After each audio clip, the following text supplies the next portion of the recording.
the next day, we flew from Stavanger to Bergen.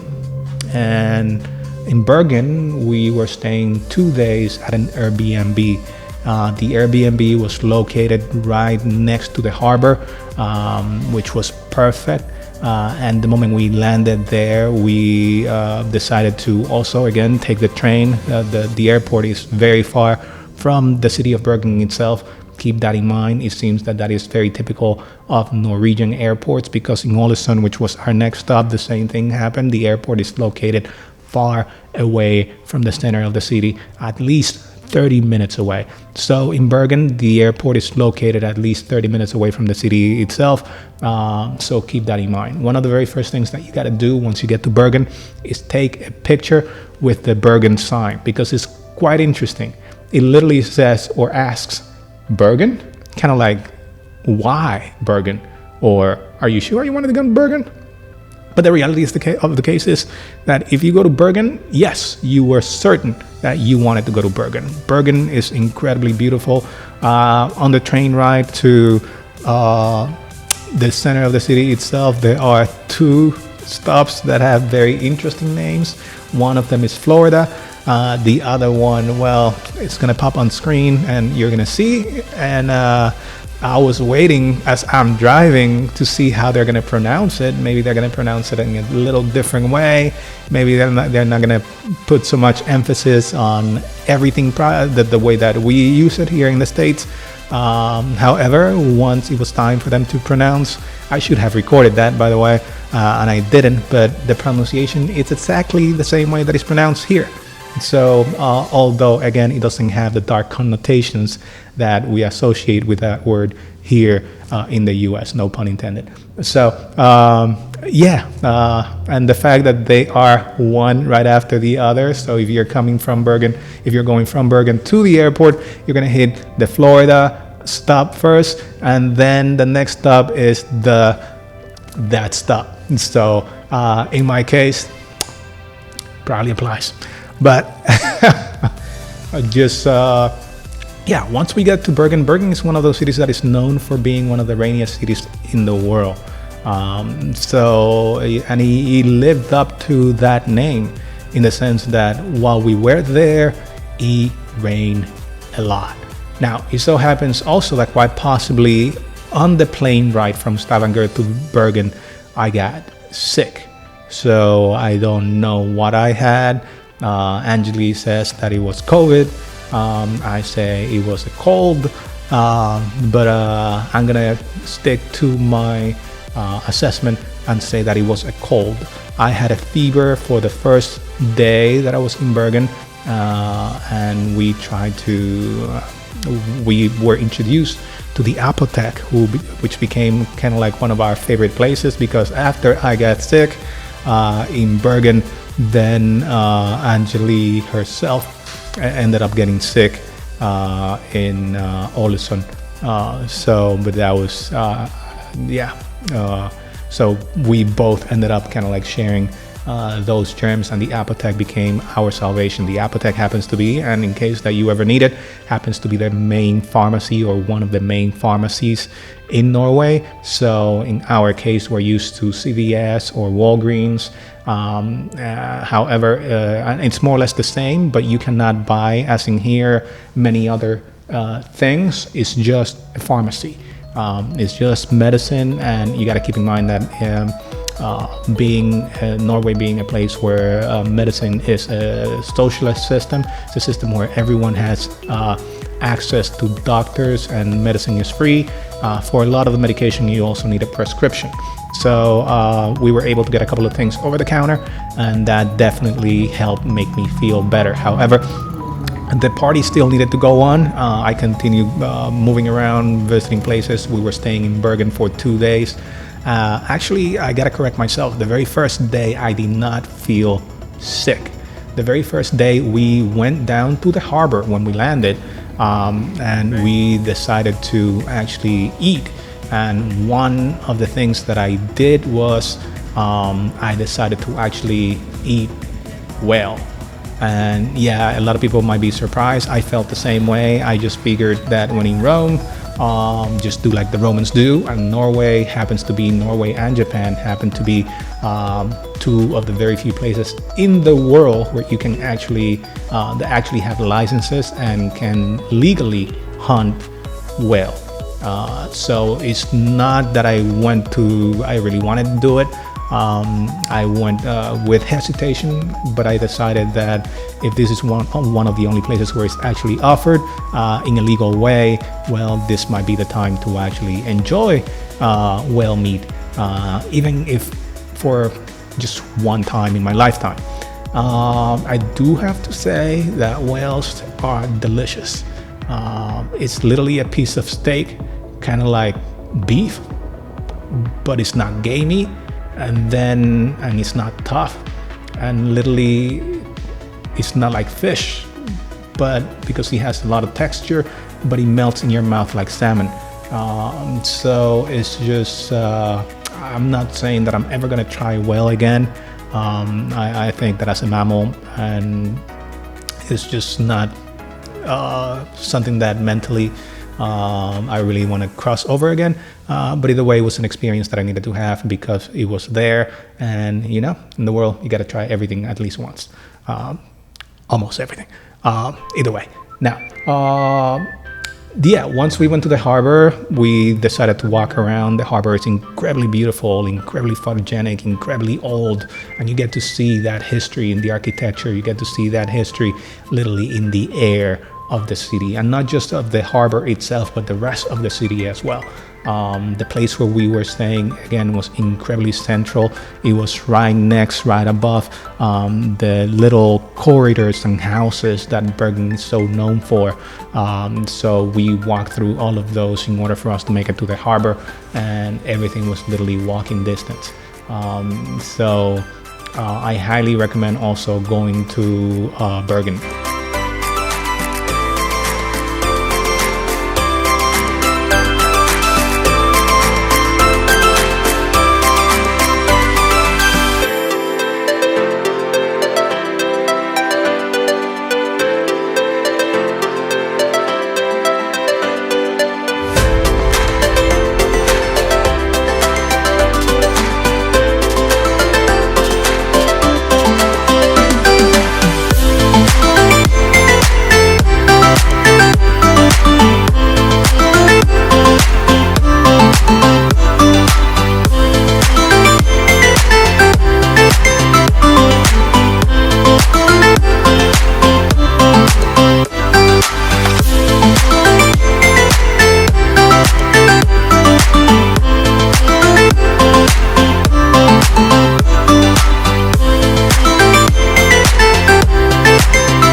Okay, hello everyone. This is me in Bergen right now, and I just wanted to let you know that this literally is midnight, and as you get to see, it doesn't get dark that much. This is what we know as the midnight sun, and as a matter of fact, Bergen is a little south of where you actually get to experience the midnight sun. We're gonna travel in 2 days to Ålesund, which is farther north, and we're gonna experiment more or less what it looks like in Ålesund. But again, this is midnight, and you get to see how bright it actually is outside. So, yeah. Again, an example of how high latitudes and the sun and the tilt of the earth at 23.5 degrees actually works. So.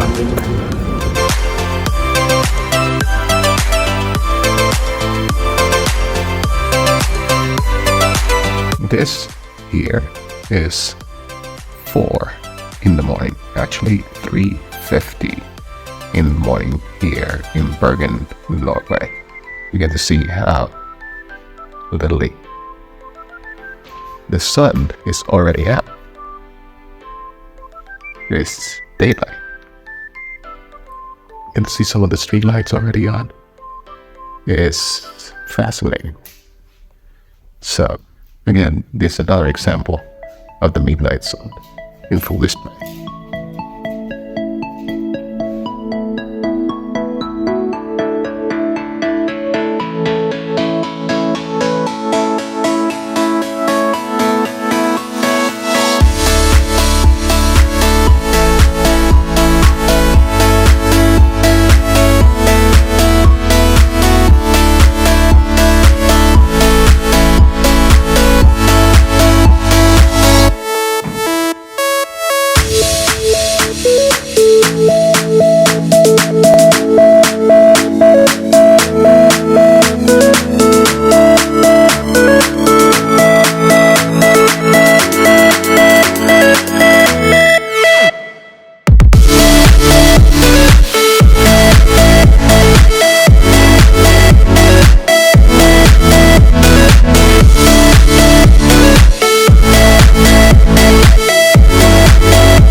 main thing that we had planned in our itinerary was to actually take the gondolas up Mount Ulriken, and to actually go to the very top of Mount Ulriken and get to see the entire city from up there.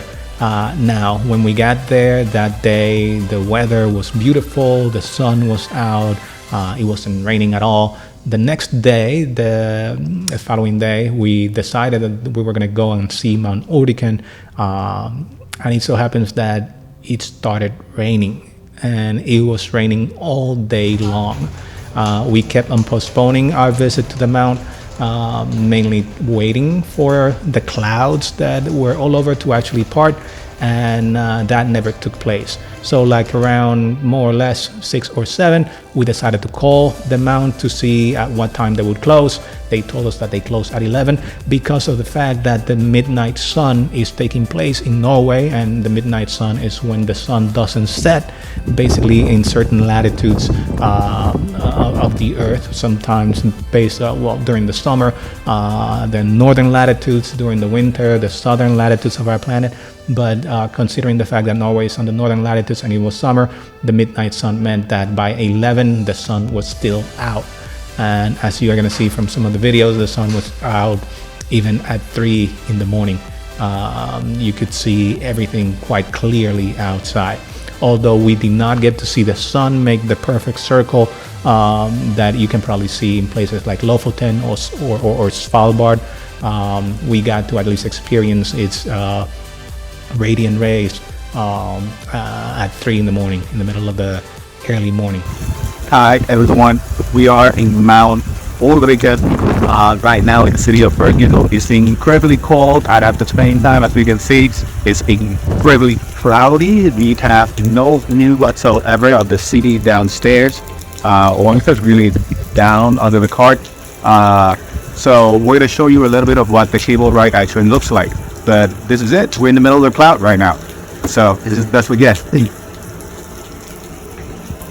So either way, at this point during the day, the clouds were still covering Mount Ulriken. So we decided to go. We did not have more time. We did not have time to waste. We had to leave Bergen the following day. So that was our only chance, and not only the following day, but we needed to come up with a plan as to how we were going to get from Bergen to Ålesund and Geiranger, which was our next stop. So we went to Mount Ulriken. It was not again what we expected, in the sense that it was incredibly cloudy, it was incredibly cold. I was having a fever at the time, so I did not feel the best.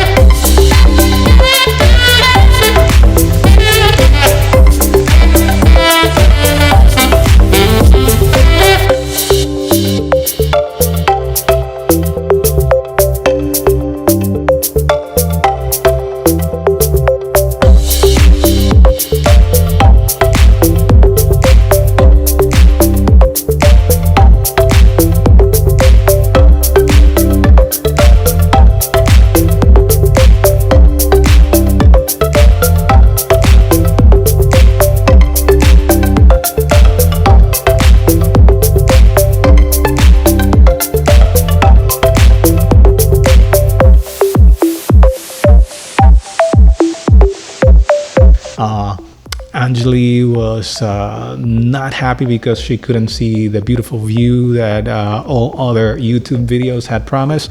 But either way, in my case, at least, it was incredibly enjoyable. I made the best of it. She tried to make the best of it. She took a lot of pictures, took a lot of videos, and we even found a poster of Mount Ulriken on a better day, and we decided to fake our little perfect view.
they're the same.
Now, once we went back, we decided to continue kind of like partying and drinking a little around the center of Bergen. You have some magnificent bars, some magnificent restaurants. We went back to a restaurant we had been to the night before, a bar we had been to the night before, and we met the bartenders, talked to the bartenders about politics, about a little bit of life, and about our experiences. And we made some friends, and they took really good care of us. So I highly recommend going to Bergen and enjoying the hospitality, enjoying how friendly everyone actually is. Again, this is not going to be my last time visiting Bergen, because I had a great time and there's a lot to explore in that city. One of the things about Bergen is the fact that you get to see and feel again the history of Norway and the age of that harbor and the age of the buildings, the courthouse. Everything is incredibly beautiful, incredibly ornate, and the architecture again speaks volumes about the history that those stones and those walls have probably seen.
At least once we were done partying a little, we needed to figure out how we were going to get from Bergen to Ålesund.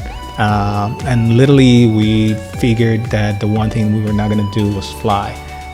So the first option that we tried to explore was actually taking the trip by ferry. And we called the ferry, however, they had all the rooms booked. It was going to take 10 hours by ferry to get from Bergen to Ålesund. And the only option was basically take the ferry, but you would pay to be on the ferry, but you wouldn't have a room. You would have kind of like standing room deck only. So we decided not to, because we were going to freeze to death if that was the case. They said we can provide you with blankets and stuff like that, and we're like, no, that's not going to work for us. Because the ferry is going to be taking you through the sea and through the different fjords and all of that. And again, even though the sun is out, the temperature is dropping to 39 degrees and 40s, low 40s. So we did not want to risk it. 10 hours of cold weather and cold exposure, especially while you're having a fever, is not a good idea. So we scratched that idea, and the next thing that was available was actually taking the bus to Ålesund. So we bought tickets from Bergen to Ålesund. The bus ride was 9 hours, and I have to say it was quite possibly the best decision we made.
literally the bus ride was incredibly comfortable, incredibly beautiful. You got to see a lot of different, first leaving Bergen, not that many magnificent natural shots, but once you get past a certain latitude, everything turns into open fields and magnificent mountains and incredible waterfalls, to the point where you could see people who were driving literally just parking in the middle of the road to start taking pictures. In other cases, you saw people literally camping next to the road. They would just set their tent right next to a river and right next to a mountain and or a waterfall, and they would just stay there until they wanted to, and then they would leave. So they would camp there. So it was incredibly awesome to see that. Now, had we rented a car and driven from Bergen, like the way that we had planned from the very beginning, we wouldn't have made it in 9 hours. The 9 hours would have turned probably into 24 hours, because we would have been stopping in every single place to take pictures. And then traffic and all of that. One of the things that you also have to realize is that most of the roads in Norway are single lane roads. So if you're not used to that type of driving, it's better for someone else to do the driving. So especially if it's going to be that long.